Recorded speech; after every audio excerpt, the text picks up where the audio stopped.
Selamat sore, salam sejahtera bagi kita semua, Shalom. Pak Tommy Tampu Bolon, Pak Nurdin, Bang Don Bosco, dan Bapak Ibu semua yang sangat saya hormati. 2 tahun yang lalu, Sekjen PBB Antonio Guterres menyampaikan satu diksi yang mengguncang dunia. Diksi ini, nomenklatur ini atau jargon atau kata ini nggak pernah digunakan sebelumnya oleh siapapun, yaitu global boiling. Kalau sebelumnya yang sangat dianggap mengancam dunia adalah global warming, pemanasan global.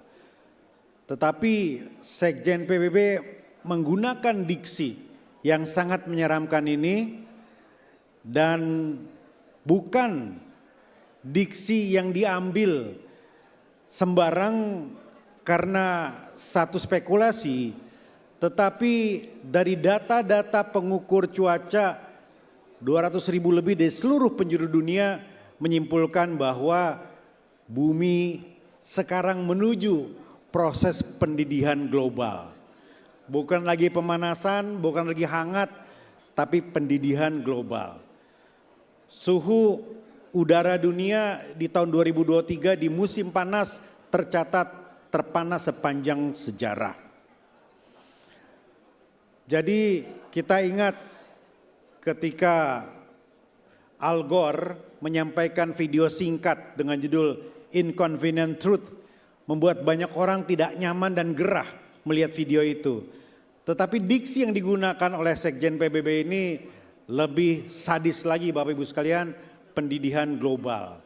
Ya, seolah-olah neraka yang panas itu semakin dekat di bumi, kira-kira begitu. Nah, di Indonesia, Bapak Ibu sekalian, tentu kita bisa rasakan dampak dari global boiling ini. Ya, sebagai mantan kepala daerah, yang menghantui para kepala daerah seluruh Indonesia itu sekarang sama. Tiba-tiba banjir, tiba-tiba kering, tiba-tiba longsor, dan lain sebagainya. Gagal panen dan sebagainya. Jadi global boiling ini dekat dengan keseharian kita. Namun, saya harus sampaikan Bapak Ibu sekalian, tingkat awareness atau kepedulian kita semua enggak sama. Ada yang sampai di titik yang sangat peduli, ada yang masih sangat cuek. Kita punya 540 lebih kepala daerah, 38 gubernur dan lebih dari 500 bupati wali kota. Enggak semua sangat paham isu-isu global warming, isu-isu climate change, gas rumah kaca, emisi dan sebagainya. Enggak semua. Dengan sedih saya harus sampaikan seperti itu.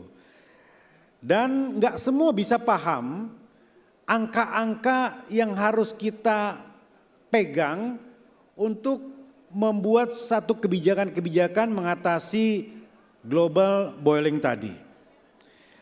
Seperti misalnya Bapak Ibu sekalian, kalau kita bicara tentang penyumbang emisi karbon terbesar Indonesia, tentu setiap daerah itu macam-macam. Secara nasional yang paling tinggi adalah industri pengolahan, kemudian listrik dan gas, ada pertanian, kehutanan, dan yang paling umum di seluruh kota adalah transportasi. Ini dia, transportasi. Tapi berapa kepala daerah yang serius untuk melakukan konversi bahan bakar yang ramah lingkungan? Berapa kepala daerah yang serius mengalokasikan APBD-nya untuk membangun green transportation? Berapa kepala daerah yang bisa membangun kolaborasi pendanaan alternatif, bermitra dengan internasional NGO dan sebagainya? Itu sangat sedikit sekali. Belum lagi kita berbicara pengelolaan sampah, limbah dan lain-lain. Sampah adalah satu masalah yang jauh dari paripurna di Republik kita hari ini. Pengelolaan sampah kita belum ada yang dari hulu ke hilir itu selesai. Ada yang di ujungnya saja insinerator beberapa titik, tapi di hulunya belum. Ada yang mulai bagus di hulunya memilah dan memilih, tetapi pada rantai siklus selanjutnya belum tergarap.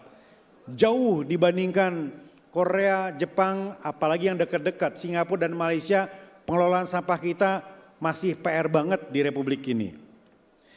Nah, padahal Bapak Ibu sekalian, target kita itu dahsyat.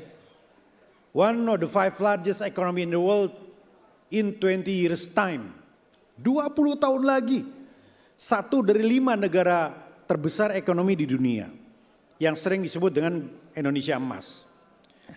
Pertanyaannya adalah, apakah Indonesia emas, bonus demografi, dan middle income trap itu bisa kita rebut dan kita taklukkan apabila kondisi iklim kita, energi terbarukan kita masih seperti saat ini?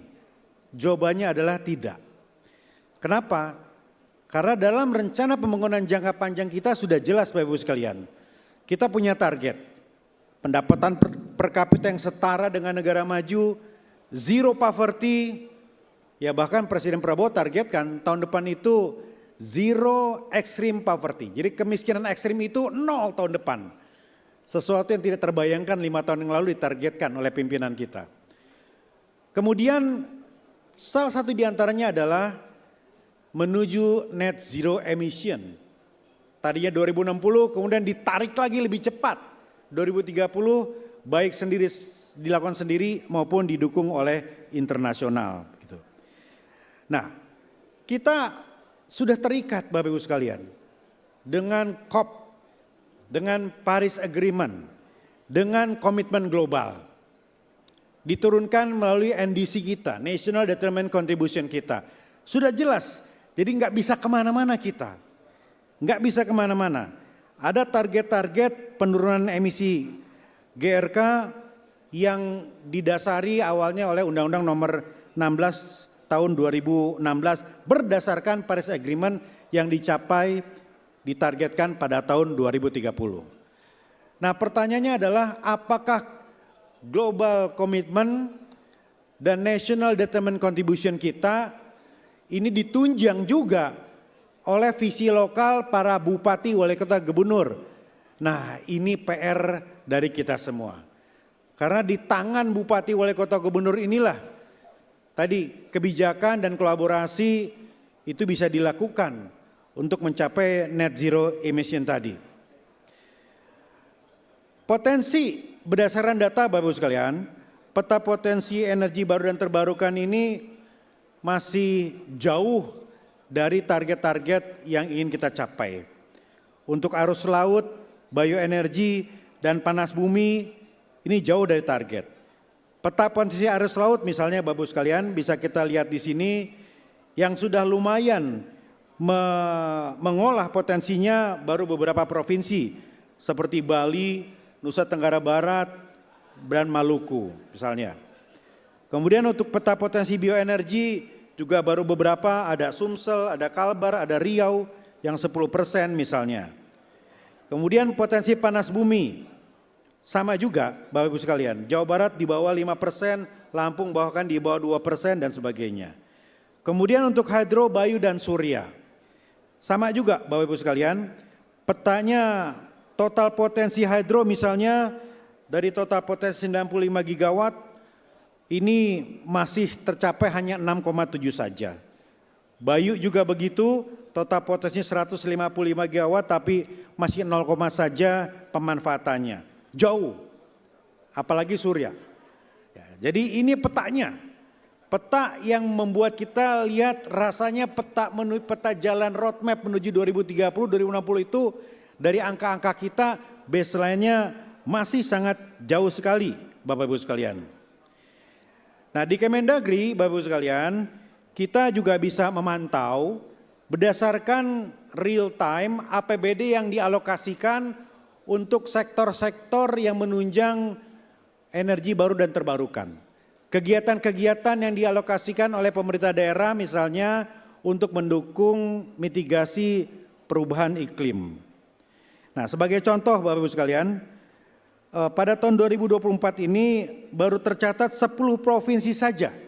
10 provinsi yang melaporkan bahwa capaian porsi dari energi baru dan terbarukan dalam bauran energi pada 2023 telah melebihi target. 10 provinsi saja. Bengkulu, Sumsel, Sumut, Kepri, Babel, DKI, Jabar, DIY, Sulut, dan Sulsel.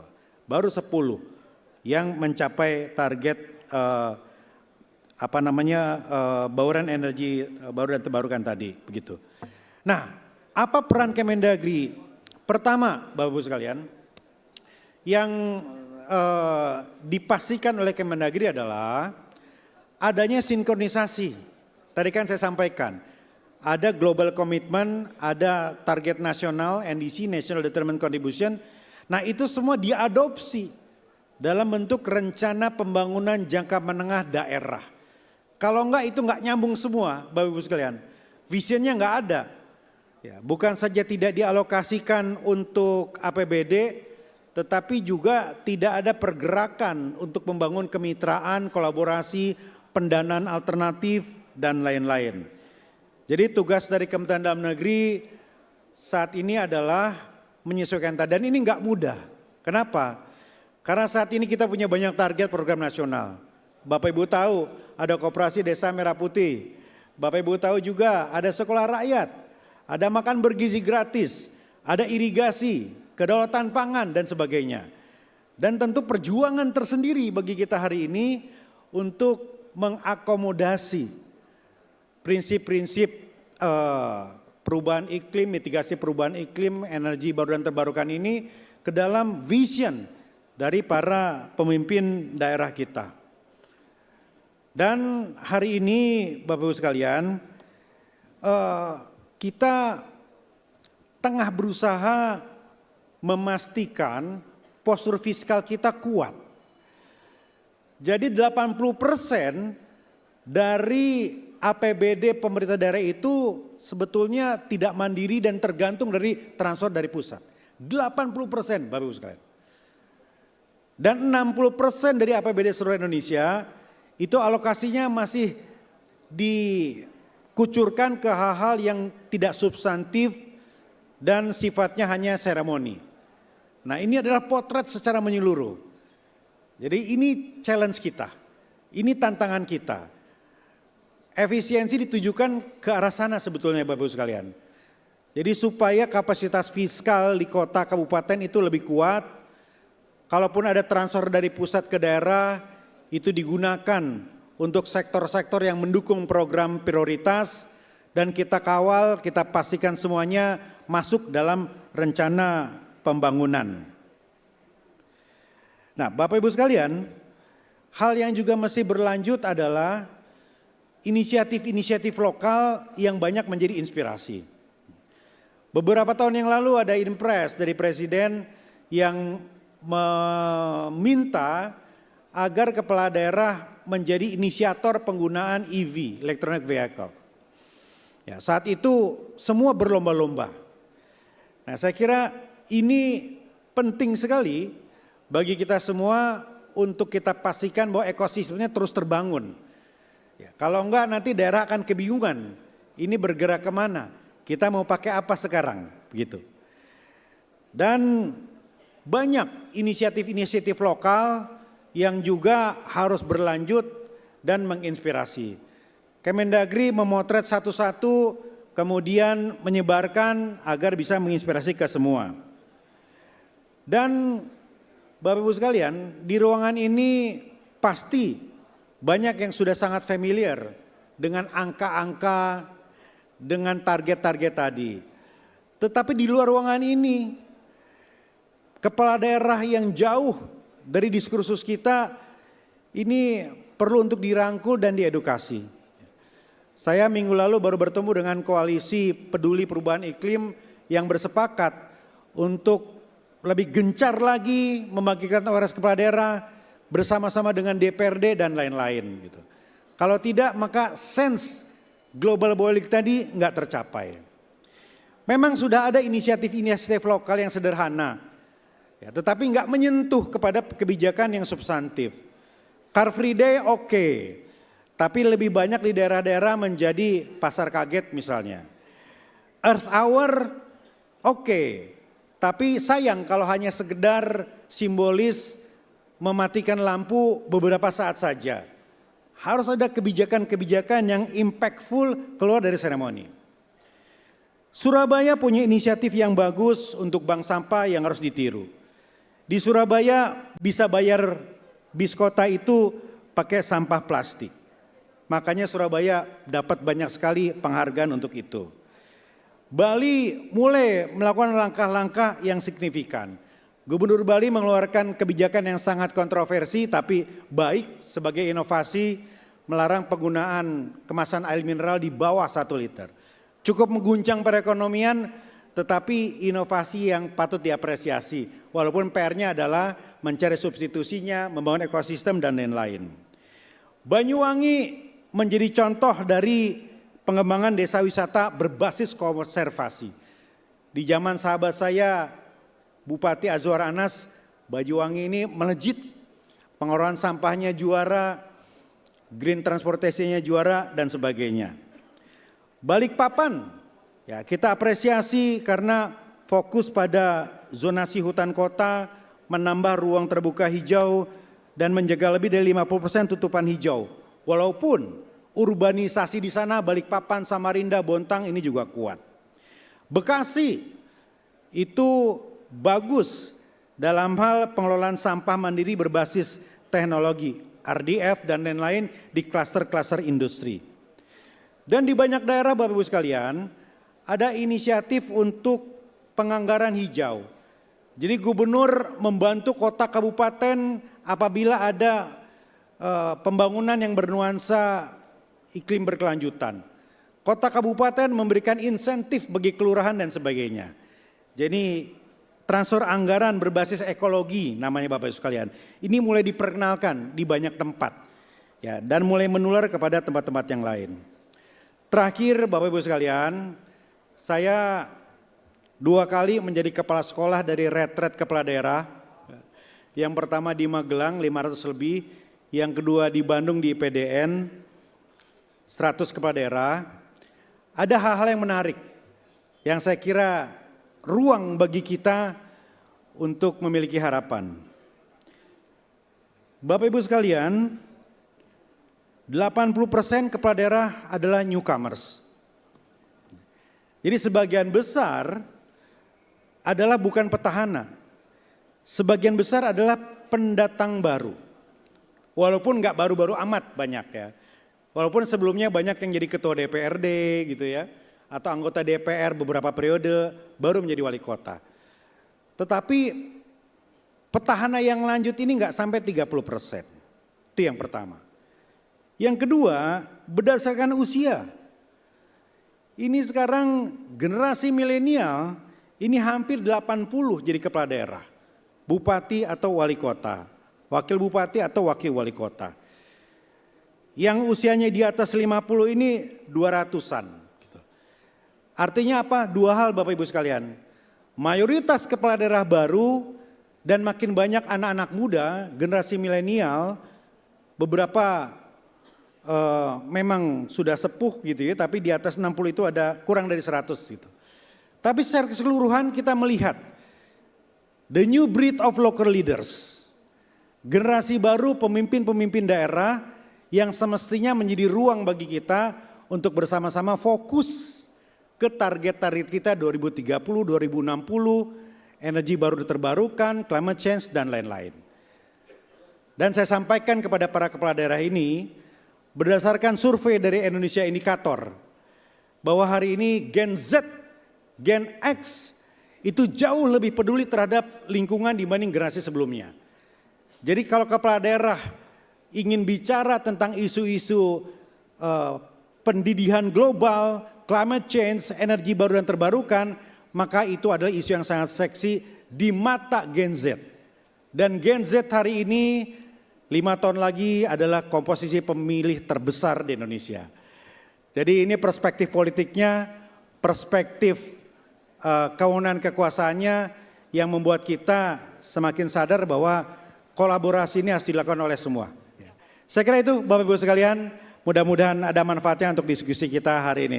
Terima kasih. Wassalamualaikum warahmatullahi wabarakatuh. Baik, terima kasih Bapak Bima Arya atas speech-nya. Mohon di atas panggung dulu Pak.